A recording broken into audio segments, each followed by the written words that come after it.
बुद्ध को मेरा नमन, भिक्षु संघ को वंदामि, सभी धम्म बंधुओं को नमो बुद्धाय जय भीम। मेरा नाम पबजा बौद्ध है। मैं धम्मभूमि पंजाब गुरदासपुर से हूँ। जैसे हमने डॉक्टर साहब ने पहले ही बता दिया है कि हम जो है बौद्ध आचार संहिता पे कल कुछ जो है बिंदुओं पे विचार कर चुके हैं और आज का जो विषय है वो है बौद्ध आचार संहिता द्वारा बौद्ध संस्कारों से जीवन की सुगमता। सुगमता का अगर हम शाब्दिक जो है अर्थ निकालें तो उसका अर्थ है सरलता, आसान और सुगम भाव। ऐसी बात, ऐसा विचार जो सरल हो, सुगम हो, आसानी से जिसको अपनाया जा सके।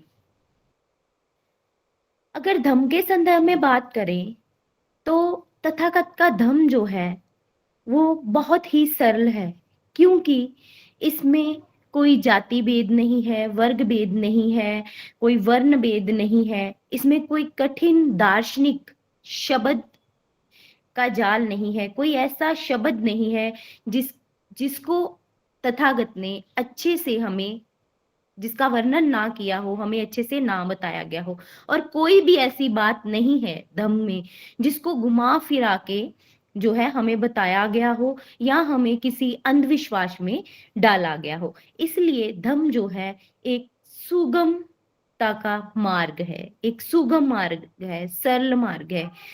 लेकिन तथागत कहते हैं कि मेरा मार्ग, तथागत ने अपने भिक्षुओं को, उपासकों को क्या कहा है कि जो मेरा धम्म है वो बहुत ही सरल है, लेकिन ये जितना सरल है उतना कठिन भी है, क्योंकि इसको आचरण में उतारना और उस पे चलना जो है वो उतना आसान नहीं है जितना हमें लगता है। तथागत का मार्ग व्यवहारिक है, रोजमर्रा के जीवन में उपयोगी है, इसलिए ये सुगम है। हालांकि हम इसमें पाली भाषा के शब्दों की वजह से हमें आज लगता है कि ये एक कठिन शब्दावली इसमें जो है प्रयोग की गई है, लेकिन ये उस समय की जन भाषा थी, जो आम बोले जाने वाली भाषा थी। विश्वास, अनुभव और जांच के आधार पे ये मार्ग तथागत ने हमें दिया। इसमें कोई अंधविश्वास नहीं है। हम बिना जाने, बिना जांचे हमें विश्वास ना करने के लिए कहा गया है। दम व्यवहारिक जीवन से जुड़ा है। ध्यान, शील, प्रज्ञा को कोई भी अपना सकता है। ये सबके लिए समान है, चाहे वो महिला हो, पुरुष हो, बच्चा हो, किसी किसी भी संप्रदाय का हो, किसी भी धर्म का हो, किसी भी वर्ग का हो, किसी भी वर्ण का हो। धम्म जो है उसका रास्ता, उसका मार्ग सबके लिए खुला है। बाबा साहिब ने भी धम्म का मार्ग हमें दिखाया, क्योंकि बाबा साहिब चाहते थे, जब उन्होंने कहा 1935 की कॉन्फ्रेंस में ये घोषणा की कि मैं अपना धर्म जो है वो परिवर्तित करूंगा, क्योंकि उन्होंने कहा था कि मैं हिंदू जन्मा हूं, ये मेरे हाथ में नहीं है, लेकिन मैं हिंदू मरूंगा नहीं। तो उस समय बाबा साहिब का विचार ये था कि दम जो है, जो धर्म है वो ऐसा होना चाहिए जो सुगम हो, जो सरल हो, जिसकी शिक्षा जो है वो जिसकी शिक्षा का मार्ग हमारे लिए आसान हो, और जो जिसका रास्ता, जिसका मार्ग सबके लिए खुला हो, उसमें किसी प्रकार का भेदभाव ना हो। तो ऐसे ही बाबा साहिब ने अपने विचारों के हिसाब से, अनुसार, विचारों के अनुसार हमें जो है दम का रास्ता दिखाया, हमें दम का मार्ग दिया। तो कोई भी बिना भय, चमत्कार, गुरु गद्दी, पाठ पूजा, भय के जी जो है दम है। तो ये एक, इसीलिए ये एक सुगम धर्म है। हमें किसी गुरु से, किसी गुरु की गद्दी को पूजने की जरूरत नहीं है इसमें, हमें किसी चमत्कार पे विश्वास करने की जरूरत नहीं है इसमें, हमें किसी पूजा पाठ पे अपना समय, अपने साधन खर्च करने की जरूरत नहीं है इसमें। बस हमें तथागत के द्वारा जो दिखाया गया रास्ता है उस पे चलने की जरूरत है। इसलिए ये जो धम्म है वो सुगम है। तो धम्म की सुगमता हमें किन-किन बातों से पता चलती है? क्योंकि ये तनाव नहीं देता, भ्रम नहीं फैलाता, मन को शांत रखता है, जिसकी वजह से हम हल्का महसूस करते हैं। रिश्तों में विश्वास और मैत्री का संचार होता है, इसमें कोई बंधन में आपको नहीं बाँधा जाता कि हाँ, आप इसके भाई हो तो आप सदा के लिए उसमें बंध गए। नहीं, आप किस भाई-बहन में मैत्री का संचार, जो है जीवन साथियों में मैत्री का संचार, विश्वास का संचार जो है, वो इसकी सुगमता को दर्शाता है। निर्णय लेने की क्षमता जो है दम से मजबूत होती है।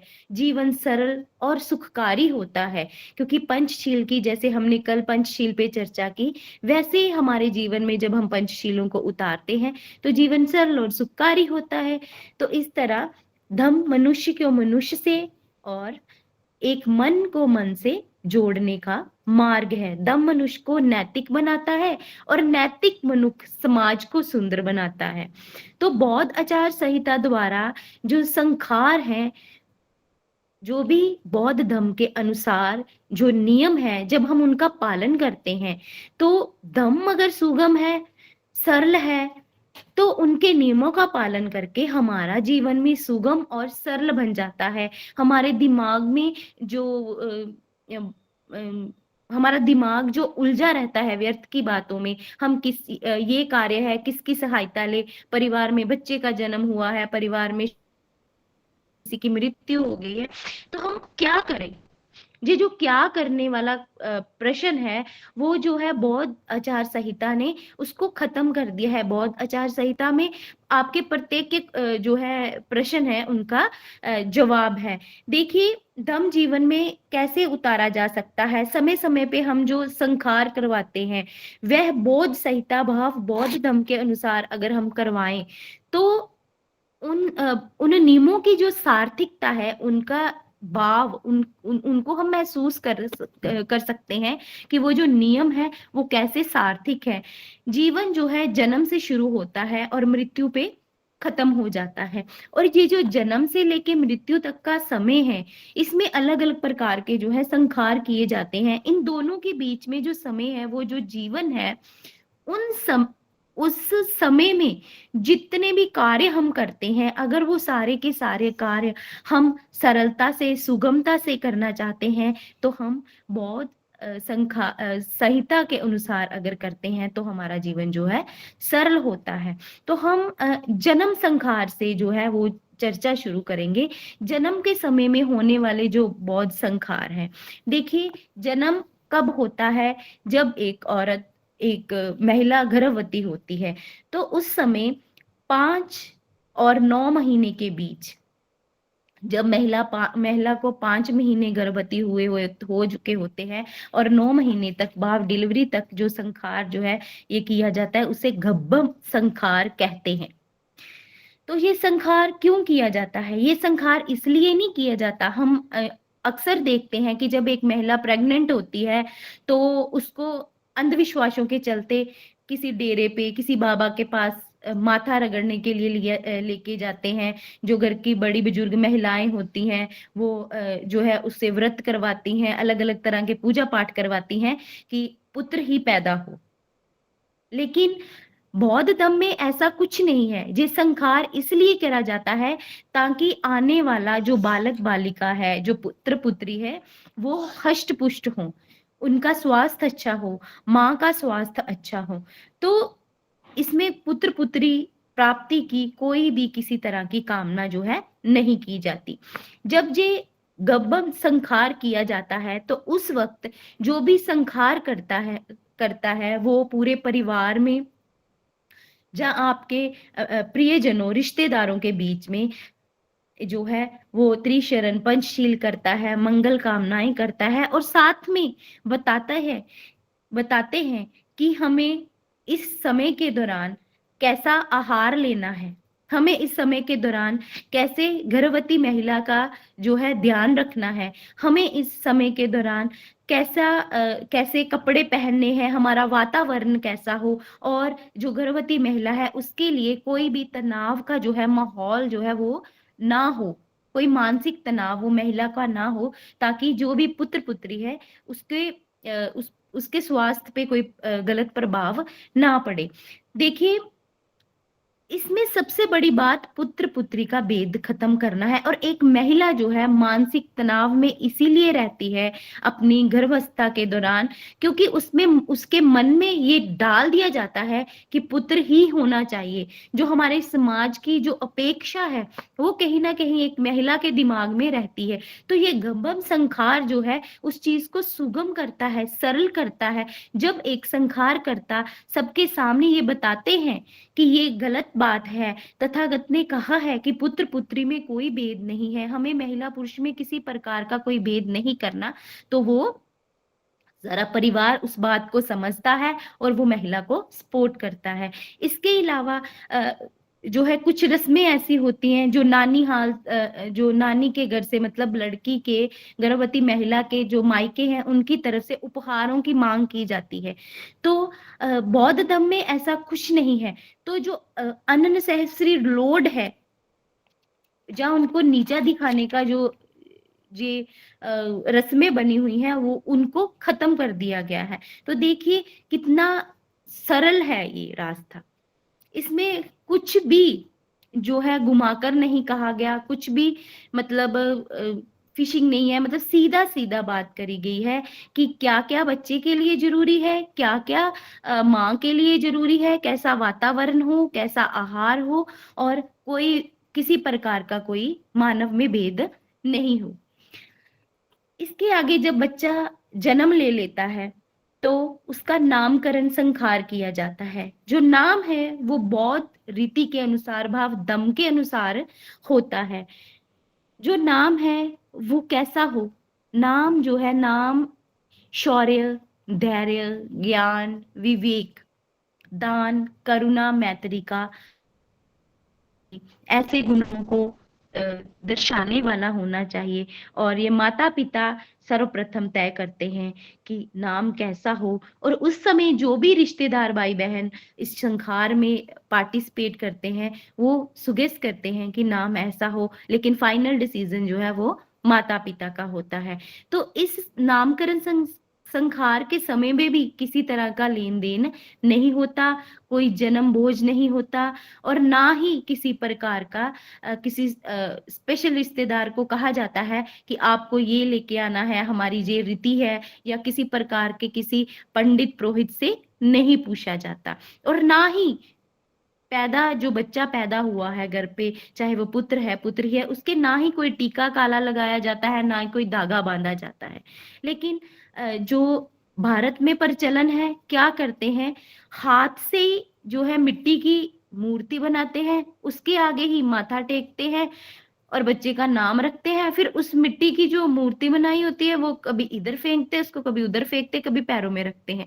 ये जो अंधविश्वास है मैं उसकी बात कर रही हूँ। लेकिन जो बौद्ध आचार संहिता है उन उसके अनुसार जो है हमने कैसे नामकरण करना है वो कितना सरल है और सुगम है। उसके बाद दीक्षा संस्कार। दीक्षा संस्कार की बात जो है उस पे काफी चर्चा बनते जी कर चुके हैं, लेकिन फिर भी मैं इतनी बात कहूंगी कि दीक्षा संस्कार जो है उसमें भी किसी प्रकार का महिला पुरुष का भेद नहीं है।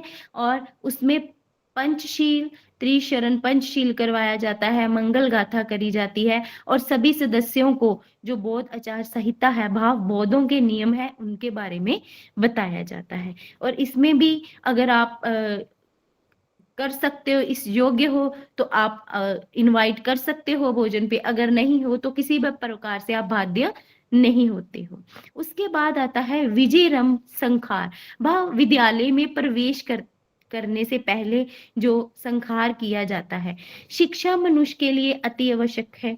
और शिक्षा का महत्व इस संस्कार के दौरान जो है संस्कार करता बच्चे को बताते हैं कि शिक्षा का हमारे जीवन में क्या महत्व है। वो बताते हैं कि शिक्षा का अर्थ सिर्फ डिग्री हासिल करना नहीं है। शिक्षा का अर्थ जो है वो है नैतिकता प्राप्त करना, अपने आचरण को श्रेष्ठ बनाना और समाज के कल्याण के लिए कार्य करना। और बाबा साहिब ने किस माहौल में शिक्षा प्राप्त की, कैसे उन्होंने गरीबी में, और उनको क्लास में एंट्री भी नहीं दी जाती थी, तो भी उन्होंने वो शिक्षा ग्रहण करी और हमारे लिए भी शिक्षा के जो है द्वार खोले। बाबा साहिब ने कैसे शिक्षा ग्रहण करी और कैसे वो हमारे लिए महान महापुरुष बने, उन सब की चर्चा की जाती है बच्चों के साथ। और माता पिता को प्रेरित किया जाता है, वो किसी भी हाल में जो है वो बच्चे की शिक्षा में किसी तरह की अगर बाधा आती है तो उसकी शिक्षा को ना रुकने दे, भले ही दूसरी आवश्यकताओं पे जो है खर्च हो कम कर ले। देखिए कितनी अच्छी बात है, कौन समझाता है ये बातें हमें? हमारे आसपास वाले अगर वो बुद्धिस्ट नहीं है, अगर वो बौद्ध धर्म के अनुसार अपना जीवन यापन नहीं कर रहे, तो वो क्या कहते हैं? अगर कोई बच्चा जो शुरू में हो सकता है शिक्षा में कमजोर हो, लेकिन बाद में अगर वो कहता है कि मैं इंजीनियरिंग करने के लिए बाहर जा रहा हूँ जी, मैं किसी बड़े पद की ट्रेनिंग लेने, बड़े पद की प्रशिक्षा के लिए मैं बाहर जा रहा हूँ, उसके ट्रेनिंग के लिए जा रहा हूँ, मुझे ये टेस्ट क्लियर करना है, या मैं ये डिग्री करने जा रहा हूँ, तो आसपास के लोग क्या कहते हैं? तेरे से कहाँ होगा, आप नहीं कर सकते, ये काम तो बहुत इंटेलिजेंट बच्चे करते हैं, हमारे पास इतने पैसे नहीं है, बहुत पैसे लगते हैं इस डिग्री को करने में, मतलब ऐसा डर पैदा करते हैं। लेकिन नहीं, हमारे बौद्ध आचार संहिता में संहिता के अनुसार बौद्धों के नियमों के अनुसार जब हम विजय रम संखार करते हैं तो हमारे मन से वो डर जो है उसको निकाला जाता है और माता पिता को प्रोत्साहित किया जाता है कि आप बच्चे की शिक्षा को है जो जितनी शिक्षा ग्रहण करना चाहता है उतनी शिक्षा ग्रहण करने में उसकी सहायता करें और उसकी शिक्षा को किसी भी हाल में जो है वो रुकने ना दें। और जैसे ही बच्चा बड़ा होता है तो वो मंगल पनिगह संखार भाव विवाह संखार जो है वो शुरू होता है। तो बौद्धों में जो विवाह होता है वो सबसे सर्वप्रथम बच्चे और बच्ची की भाव जो पुत्र पुत्री है दोनों की आयु जो है वो मतलब विवाह की आयु होनी चाहिए। सबसे पहले वो संविधानिक जो भी आयु तय करी गई है वो आयु होनी चाहिए। उसके बाद कोई भी जाति बंधन नहीं हो, किसी तरह की जात पात का भेद नहीं हो, अंतरजाति विवाह भी होता है। जातीय विवाह कोई इसकी जो है बंदिश नहीं है कि आपको अपनी जाति में, क्योंकि हम बौद्ध हैं और बौद्धों की कोई जाति नहीं है तो यहाँ जाति का कोई महत्व ही नहीं रह जाता। तो ऐसा नहीं है कि यहाँ जाति गोत्र पूछ के शादी का जो है मुहूर्त निकाला जाता है या कोई सगाई होती है, रिंग सेरेमनी होती है, ऐसा कुछ नहीं है। जब भी लड़का या लड़की की आयु जो है शादी की हो जाती है तो रिश्ता ढूंढा जाता है और लड़का लड़की की सहमति से जो है वो रिश्ता तय होता है। और सुविधा अनुसार, ये नहीं किसी पंडित पुरोहित को पूछ के जो है तिथि तय की जाती है या कुछ, सुविधा अनुसार जब वक्त हो तो दोनों परिवार मिलते हैं और जो है मंगल पनिगह संखार की तिथि जो है वो निश्चित करते हैं। और जब शादी निश्चित होती है तो उसमें जो है बौद्ध रीति के अनुसार शादी की जाती है। देखिए हमारी क्या प्रॉब्लम है, हम जो है तथागत को मानते हैं, तथागत में हमारा विश्वास है, हम ने दीक्षा भी ले ली, सब कर लिया, लेकिन जब मैंने देखा है बहुत जगह पे ऐसा होता है कि जब शादी की बात आती है तो हम बहुत लंबी चर्चा में फंस जाते हैं। हम क्या करते हैं, शादी कैसे करें, किसको बुलाएं, किसको नहीं बुलाएं, क्या करें, क्योंकि हमने तथागत के जो नियम है उनको समझा ही नहीं, हमने बौद्ध जो है संहिता उसको समझा ही नहीं। हम देखिए अगर हम बाहर निकल के थोड़ा अपने विवेक से देखें कि जब दूसरी व्यवस्था में शादी होती है क्या वो तय करते हैं कि जो शादी होगी वो कहाँ पे होगी या किस रीति के अनुसार होगी, हिंदू रीति के, मुस्लिम रीति के, ईसाई या कौन सी, नहीं ना डिसाइड करते। वो क्या देखते हैं, साम अगर सामने वाला मुस्लिम है तो उस व्यवस्था के अनुसार शादी होगी, अगर वो हिंदू व्यवस्था में है तो उस व्यवस्था के, अगर वो सिखिज्म में है तो उस व्यवस्था के। तो यहाँ प्रॉब्लम क्या रहता है कि हमने दम को आचरण में नहीं उतारा। तो आचरण में नहीं उतारा तो इसलिए हम जो है ये लंबे डिस्कशन में फंस जाते हैं और हम इसको ही मतलब एक बड़ी प्रॉब्लम समझ बैठते हैं कि अब करें तो क्या करें। लेकिन हम कब इसको प्रॉब्लम हम ये हमारे लिए प्रॉब्लम का विषय कब नहीं होगा, जब हम दम को आचरण में उतारेंगे। जब हम आचरण में उतारेंगे, अगर हम अपने पुत्र या पुत्री का जब रिश्ता फिक्स करने किसी दूसरे परिवार से मिलने जाएंगे, तो वो हमारे आचरण को देख के ही उन्हें पता चल जाएगा कि शादी किस रीति से होनी है। आप इस बात को फिर से ध्यान से समझिए कि जब हम दम को आचरण में उतार लेंगे, जब हम बौद्ध दम के नियमों को आचरण में उतार लेंगे, तो हमें कहने की आवश्यकता ही नहीं है कि जो शादी का संस्कार है वो किस रीति से होगा। तो ये उनके लिए, जब हम दूसरे परिवार वालों को मिलेंगे, तो उनके लिए स्पष्ट है कि किस रीति से शादी होनी है। उसके बाद है कि इसमें कोई भी ऐसी रस्म नहीं होती जिसमें लड़की वालों को नीचा दिखाया जाता है। जैसे अक्सर ही जो है जब दो परिवार मिलते हैं शादी वाले दिन, तो क्या होता है कि लड़की वाले की तरफ से उपहार दिया जाता है, दहेज दिया जाता है, लड़की का कन्यादान किया जाता है, डोली में बिठाया जाता है।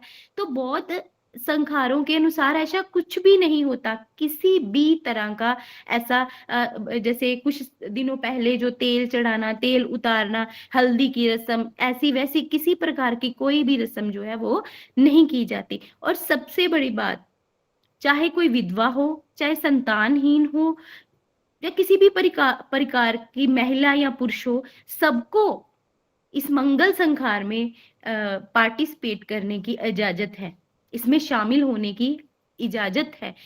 किसी के साथ किसी प्रकार का भेदभाव नहीं किया जाता। लेकिन अगर हम दूसरी व्यवस्था में देखें, तो क्या होता है कि ये विधवा है और ये शगुन नहीं करेगी, ये किसी प्रकार का जो है बच्ची को हाथ नहीं लगाएगी, उसके कपड़ों को नहीं छुएगी। क्या, क्यों नहीं छुएगी?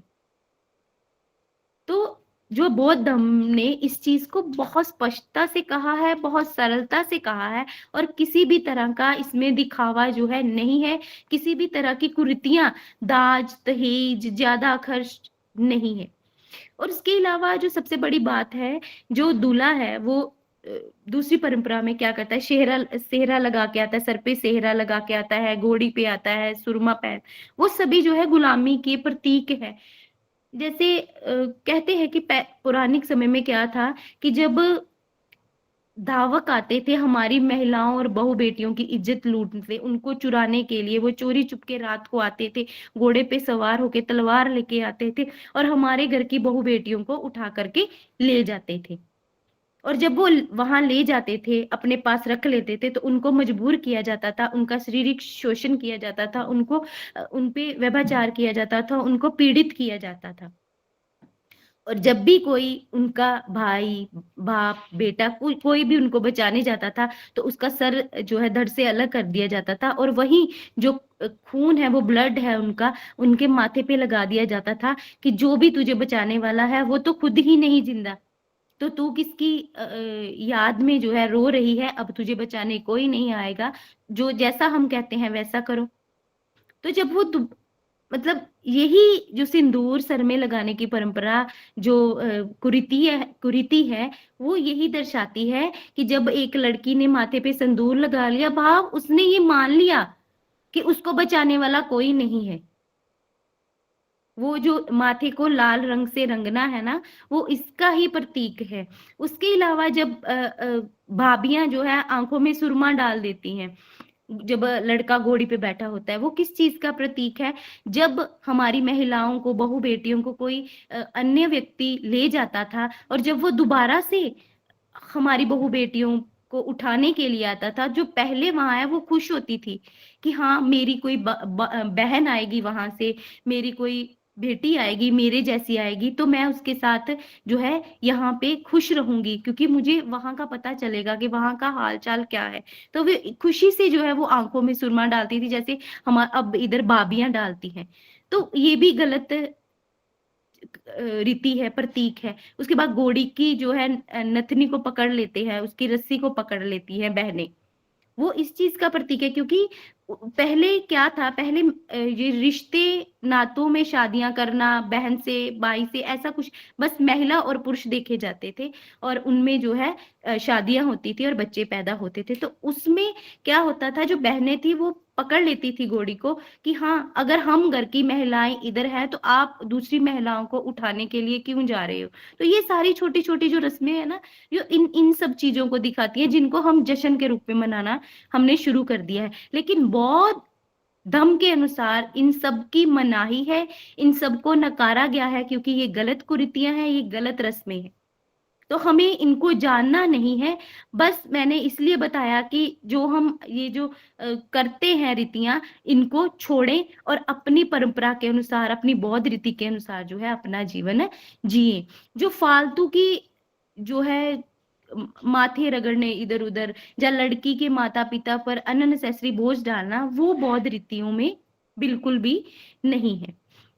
उसके बाद आता है जो बौद्धों की और परंपराएं। देखिए, तथागत ने जो मार्ग मैंने पहले बताया वो बस बहुत ही सरल है। और जब जन्म संखार होता है, उसमें जैसे पुत्र और पुत्री की बात की गई है कि पुत्र पुत्री में भेद नहीं है, तो जन्म से मृत्यु तक जो भी संखार होते हैं। अब देखिए, अगर मृत्यु की संखार की बात करें हम, जब किसी व्यक्ति की, हम क्यों इच्छा करते हैं कि हमारे बेटा ही हो, हमारी इच्छा क्यों होती है कि हमारे घर में बेटा ही पैदा हो, पुत्र ही पैदा हो? क्योंकि हमारे दिमाग में है कि एक पुत्र ही जो है वो वंश को चला सकता है, और जब किसी की मृत्यु होती है और एक पुत्र ही जो है वो हमारी चिता को जो है वो अग्नि देगा। लेकिन बौद्ध धर्म में ऐसा नहीं है। बौद्ध धर्म में ऐसा कुछ भी नहीं है कि पुत्र ही अग्नि देगा। और ये बात हमें भी पता है कि महिला और पुरुष दोनों का ही समाज में होना आवश्यक है, अगर हमने अपने वंश को आगे बढ़ाना है। तो हमारे यहाँ पे जब किसी व्यक्ति की मृत्यु हो जाती है, तो वहां ये नहीं देखा जाता कि अग्नि देने वाला पुत्र है या पुत्री है। जो भी वहां पे प्रस्तुत होते हैं, जो भी लोग वहां पे होते हैं, उनमें से महिला हो चाहे पुरुष हो, कोई भी अर्थी को कंधा दे सकता है। बात है, वो बेटा हो चाहे बेटी हो, उस समय सभी लोग जो भी वहां पे प्रस्तुत है, कोई भी वो जो है वो चिता को अग्नि दे सकता है। और व्यर्थ का जो पानी लेना, चक्कर लगाना, भांडा फोड़ना, या मुंह में घी डालना, या माथे टेकना, पैसे चढ़ाना, ऐसा कुछ भी नहीं होता। इसलिए तथागत का जो है दम, वो बहुत ही सरल है, किसी लोभ लालच और बिना वजह के चक्कर में नहीं डालता। और जो भी बात है वो सीधी सीधी कही गई है, और क्या नहीं करना, क्यों नहीं करना, कैसे करना है, इसको स्पष्ट रूप से जो है बताया गया है। उसके अलावा हमारे धर्म में जो है पूर्णिमा, अष्टमी और अमावस का जो है उपोषित, उसकी विशेष महत्ता है। और देशनाओं को सुनना, आचरण में उतारना, ये भी बहुत महत्वपूर्ण है। और सबसे बड़ी बात, हमारी समस्याएं खत्म नहीं होती। क्यों नहीं खत्म होती? इनको खत्म करने के लिए क्या करना चाहिए, क्या नहीं करना चाहिए? तो ये सब हमें कैसे पता चले?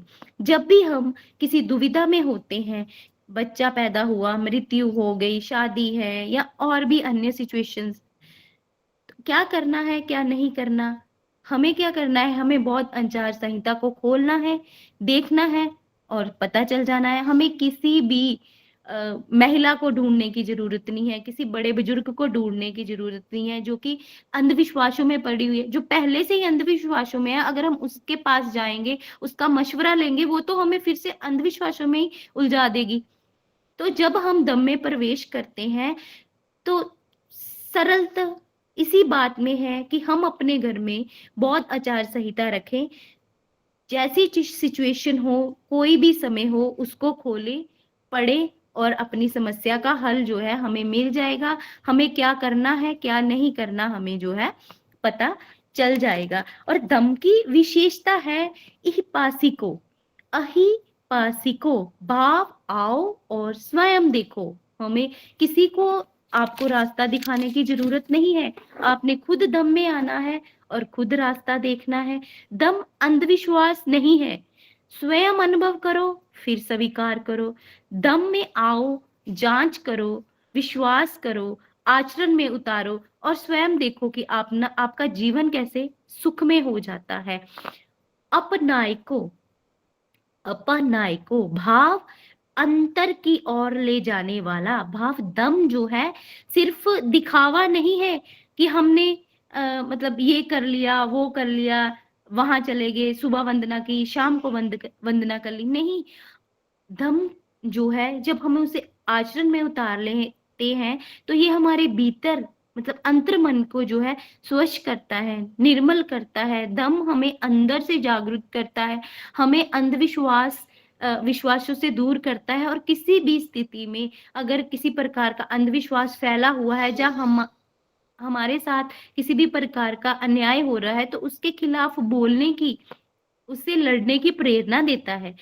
किसी भी बाहरी देवी देवता चमत्कार को मानने की आवश्यकता नहीं है इसमें। ये जागरूकता का जो है वो मार्ग है और निरीक्षण है। हमें खुद का निरीक्षण करना होता है इसमें कि हमारे में क्या कमियां हैं, क्या अच्छा है। हमें अच्छे को जो है उसको और अच्छी बातों को और आगे ले जाना होता है और बुरी बातों को वहां का वहां ही छोड़ देना है।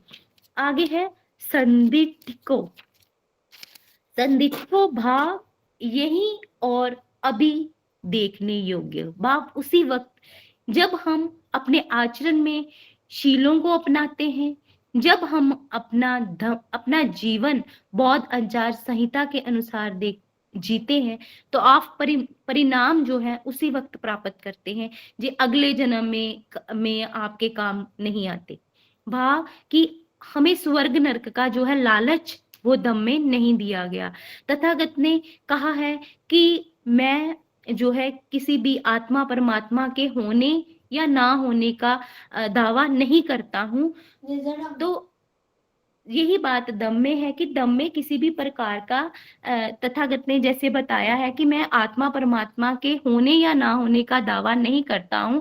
मैंने तो बस मार्ग दिखाया है, चलना आपको स्वयं है। भाव जब हम उस मार्ग पे चलेंगे तो हमें उसी वक्त स्पष्ट रूप से दिख जाएगा कि क्या सही है क्या नहीं। हमें अपने अनुभव के आधार पे जब हमें शील आएंगे, करुणा आएगी, मैत्री का भाव होगा, तो हमारे लिए हमें पता चल जाएगा कि किसी प्रकार का कोई स्वर्ग नहीं है, यहाँ ही खुशियां हैं। जितनी हम बांटेंगे उतनी हमें मिलेगी। सदाचारिता बनाए रखने का जो दम तथागत की जो अनाथ पिंडक को देशना है वो आचार संहिता में दर्ज है। उसमें जो अनाथ पिंडक है वो क्वेश्चन करते हैं, सवाल करते हैं तथागत से, हे तथागत व्यक्ति का पतन कब होता है? तो तथागत कहते हैं कि जब कोई व्यक्ति दम से द्वेष करता है, भाव नफरत करता है, जब वो शीलों का पालन नहीं करता। तथागत कहते हैं उसके पुरुषों को पसंद करने वाला। उसके बाद तथागत कहते हैं जो निर्दयालु होता है, जिसके मन में दया नहीं होती, करुणा नहीं होती, ऐसे व्यक्ति का पतन जो है वो जल्दी होता है। जो माता पिता को का पालन पोषण नहीं करता, वो उसकी समर्था है कि वो अपने माता पिता का पालन पोषण कर सकता है, लेकिन फिर भी वो ऐसा नहीं करता, तो ऐसे व्यक्ति का जो है पतन वो होता है। झूठ बोलने वाले व्यक्ति का पतन जल्दी हो जाता है। अकेला जो है सुख साधनों को जो भोगने की चाह रखता है, किसी दूसरे के पास सुख सुविधा के साधन ना हो ऐसी इच्छा रखता है, तो ऐसे व्यक्ति का जो है पतन होता है। जाति पर अभिमान करने वाला, जो व्यक्ति जाति पे अभिमान करते हैं उन पुरुषों का, उन लोगों का जो है पतन जल्दी हो जाता है। पत्नी को छोड़, चाहे वो पत्नी चाहे पति है, कोई भी मनुष्य जब अपने जीवन साथी को छोड़ किसी दूसरी महिला या पुरुष के साथ किसी भी प्रकार का संबंध रखता है, तो ऐसे व्यक्ति का पतन जो है वो हो जाता है। बूढ़ा जो नव युवती को घर ले आया है, तो ऐसा व्यक्ति जो किसी जवान लड़की को घर ले आया है लेकिन खुद वो बूढ़ा है, ऐसे व्यक्ति का पतन शीघ्र होता है, क्योंकि उसका ध्यान उसकी सुरक्षा पे और दूसरी बातों पे लगा रहता है। फजूल खर्ची करने वाला जो व्यक्ति होता है उसका पतन जो है जल्दी होता है, चाहे वो स्त्री हो चाहे पुरुष हो। अगर ऐसे पुरुष या स्त्री के हाथ में हम उसको संपत्ति का अधिकार दे दे, तो ऐसी महिला और जो पुरुष है उसका जीवन पतन शीघ्र हो जाता है। और अल्प साधन रखने वाला, महत्वाकांक्षी होने वाला जो व्यक्ति है उसका पतन जो है वो होता है। और तथागत ने ऐसे 12 जो है बातें बताई अनाथ पिंडक को, जिससे जो है व्यक्ति का पतन होता है। और जो व्यक्ति बौद्ध आचार संहिता के अनुसार अपना जीवन जीता है, उसका आचरण, उसका जीवन जो है सुखमय होता है। वो समाज में जो है वो आदरणीय होता है, उसका आदर सभी लोग करते हैं। और जो व्यक्ति अपने आचरण को जो है अच्छे से नहीं जीता, जैसे तथागत ने ये 12 के 12 नियम बताए, तो उस व्यक्ति के जीवन का पतन होता है, आचरण जो है उसका श्रेष्ठ नहीं होता और कोई भी उसका सम्मान जो है वो नहीं करता। और बौद्ध आचार संहिता में देखिए, इसमें हर एक चैप्टर, हर एक बात जो है बहुत ही सुगमता से, सरलता से जो है बयान की गई है। आप कोई किसी भी पन्ने को पढ़ो, किसी भी पन्ने पे जाओ, हर एक बात आपके जीवन में जितनी भी दुविधा है किसी चीज को लेके, बहुत ही सरलता से सरल शब्दों में जो है वो स्पष्ट की गई है। जन्म से लेके मृत्यु तक के जितने भी संखार हैं उनको बहुत अच्छे से जो है बताया गया है। और ऐसे ही जो है धीरे धीरे जब हम धम का आचरण करते हैं, तो हमारा जीवन जो है सरल होता है। खुद ब खुद हम हमारे जीवन में जब धम की शिक्षाओं का हम आचरण करते हैं, तो हमारा जीवन जो है खुद ही खुद जो है श्रेष्ठ मार्ग की तरफ बढ़ता है। और हमारे मन में श्रद्धा उत्पन्न होती है, हमारे मन में जो है अच्छा भाव उत्पन्न होता है, और हमारा जीवन जो है वो श्रेष्ठता की ओर बढ़ता है। तो मेरी अपने सभी भाई बहनों से, धम बंधुओं से जो है विनती है कि आप अपना जीवन भी बौद्ध आचार संहिता के अनुसार जिए, और जितने भी संखार हैं चाहे जो भी है वो अपने बौद्ध संहिता के अनुसार करें। अगर किसी भी बात का पता ना चले तो आप अपने भाई बहनों से, दूसरे धम बंधुओं से पूछ सकते हैं। और हमारे मन में जो डर है कि अगर हम ऐसा करेंगे और समाज जो है वो हमारा बहिष्कार करेगा, हमसे जो है संबंध नहीं रखेगा, तो ऐसा डर अपने मन से निकाल दीजिए। देखिए, ये मेरा पर्सनल एक्सपीरियंस है कि कोई भी व्यक्ति, कोई भी रिश्ता तब तक है जब आप उस रिश्ते को निभा रहे हो, अगर और आप उस रिश्ते का पोषण कर रहे हो, जहाँ उस व्यक्ति को आपसे मतलब है, और जो भी उसको आपसे मतलब है आप उसकी वो सुख सुविधा को पूरा कर रहे हो। जब भी आप उस व्यक्ति की जो उद्देश्य है आपसे उस पे खरा नहीं उतरोगे, जब जो व्यक्ति की महत्वाकांक्षाएं हैं आपसे, आपसे जो उम्मीदें हैं, जब आप उन पे खरा नहीं उतरोगे, तो आपका बहिष्कार वैसे भी कर दिया जाएगा, आपको उसी वक्त छोड़ दिया जाएगा।